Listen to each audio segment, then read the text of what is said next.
Hello Cancer, welcome to your reading for mid-September. This is for Cancer, Sun, Moon, Rising and Venus.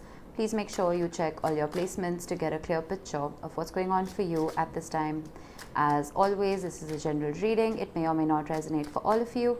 Please take the bits that do resonate and leave the rest behind for somebody else. I'm going to do a simple past, present, future spread for you today, starting off with some oracle cards, and I'm using the tarot and the oracle of the mystical moments for these readings. All right, interesting. We have liberty and we have all is connected. You're the third sign to get all is connected.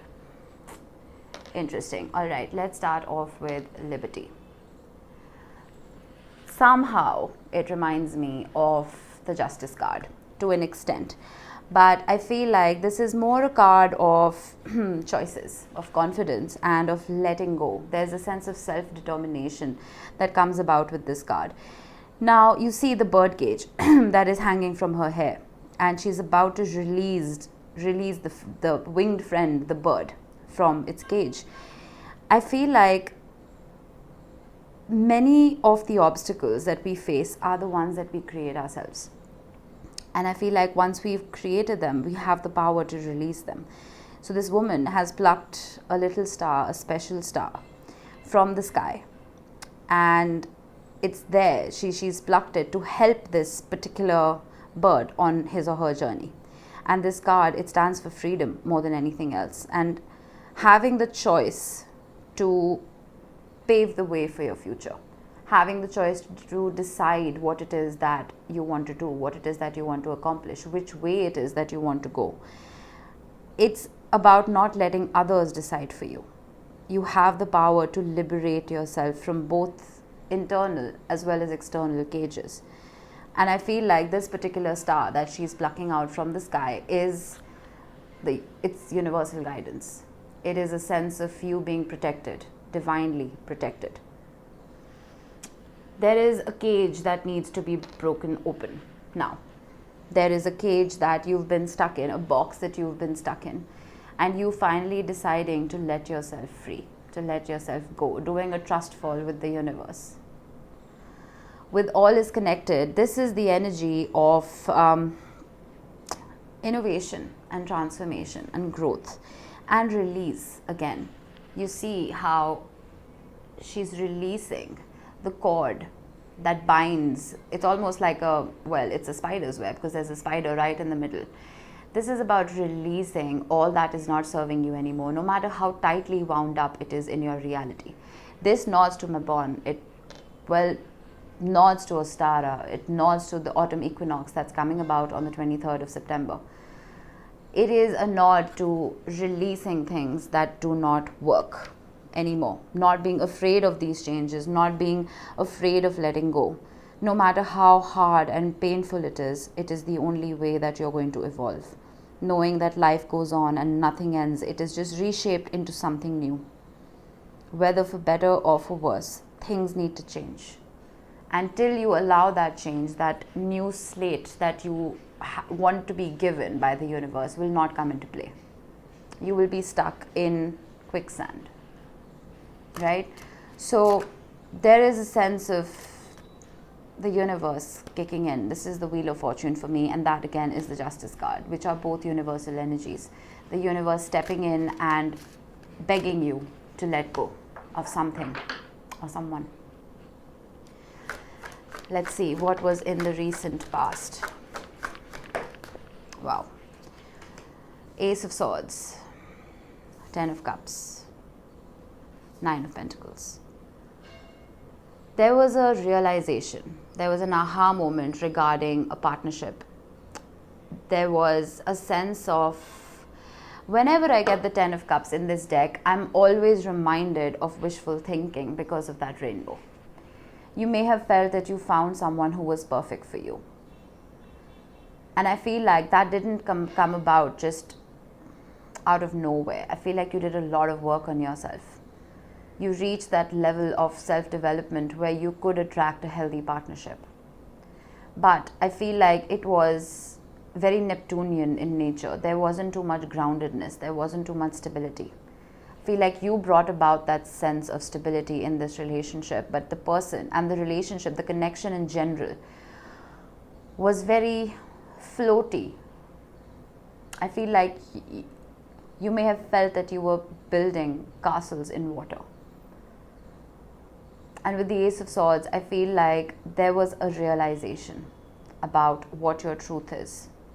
I'm not going to say too much till I pull the present energies, but I'm almost getting that the rose-colored glasses were lifted.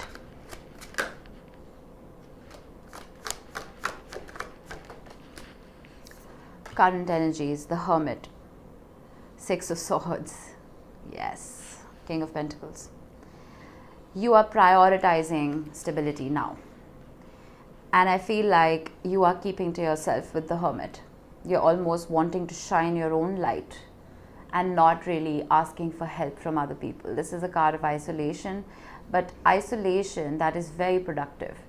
There's a lot of self-actualization and self-care that comes about with the Hermit card. You remember I said with the Ten of Cups, it felt like you were building a castle in water. But you're finally finding your way to an island where you can truly anchor yourself. Both of these cards are giving me solitary energy.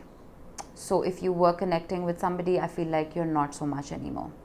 And with the King of Pentacles, I feel like all the wisdom that you've been gaining through this journey, after breaking out of that cage, that bubble, as they say, that bubble of love that sometimes comes about when we start ignoring all the red flags. I feel like now you are truly grounding yourself in a reality that is sustainable for you. Does that make sense? Let's see immediate future. Oh goodness. Oh wow. All right.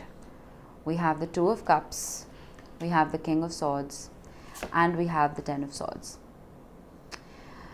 The Ten of Swords right under the Hermit is not scaring me. Every sword in the Ten of Swords is information. It is logic, it is wisdom. Sometimes when you overfeed commands to a computer, it wants to shut down. I feel like that is what is happening here. There is way too much information with the Ace of Swords. I feel like there is only one piece of wisdom that you need to hold on to. Don't let your mind run wild. It is possible that there is an approach that may happen, because once you release is when things start coming back, and that's a fact of nature.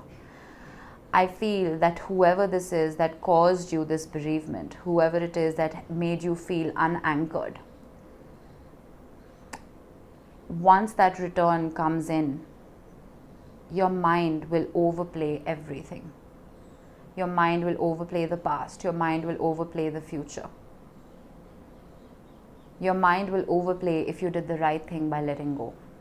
Your mind will overplay, did I do the right thing by breaking that box, by breaking open that cage, by bursting that bubble. Your mind will start wondering if this person could really be the one for you.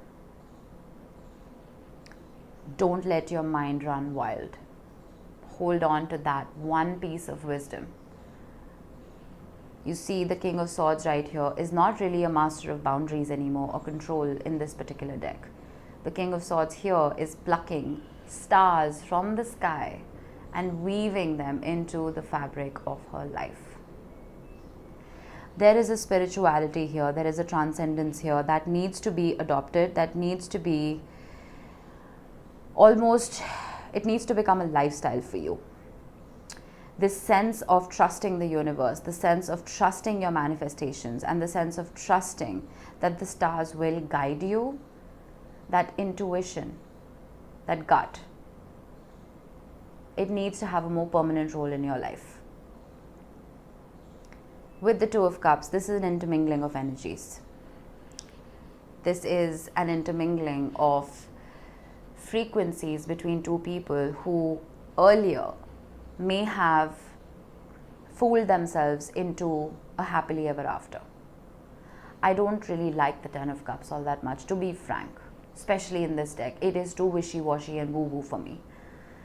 But the Two of Cups right here is two stems intertwining. It is earth. Though it is a water card, it is earthly energy. It is permanence.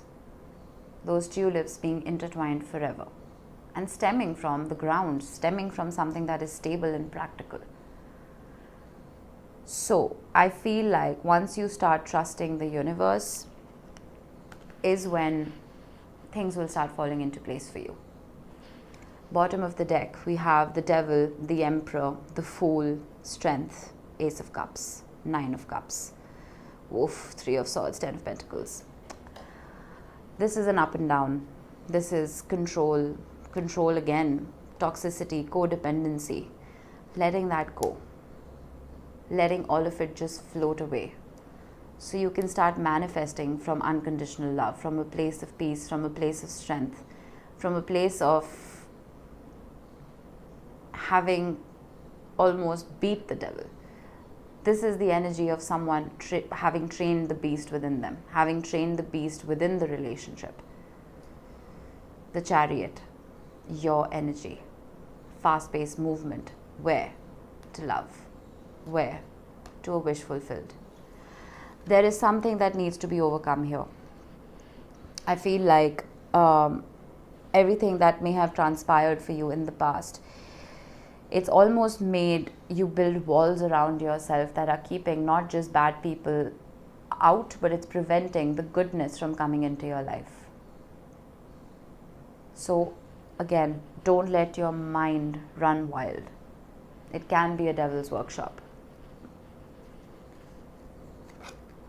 Stuff, you will be taken care of in difficult times. And if you haven't been, if you've been giving too much in a relationship and you haven't been getting enough in return, I feel like that's going to change. Moon, changes in your life. Well, that's pretty obvious. And I feel like whatever shift this was may have happened during the full moon in Pisces on the 10th. You are very closely connected to Pisces. It's a sister water sign to you. So that could have sparked whatever this was. Torch, spiritual development, enlightenment, awareness, and understanding. Again, I'm placing my cards in a pattern right here, and this is touching the Hermit. So whatever awakening this has sparked is leading to your evolution. It is leading to ascension. It is leading to growth. So embrace it, no matter how difficult it's been. Fan, romance, celebration, party. It is possible that you may meet whoever this is again at a social event. So I wouldn't say no to any of these invitations. Make sure you go out, make sure you have a good time, and make sure you keep your heart open eventually.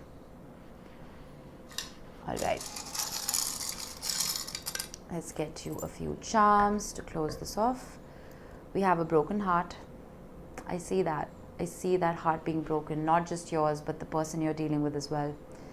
But all your heart wants to do is float. It wants to be light. And I feel like it wants to release a lot of the baggage from the past.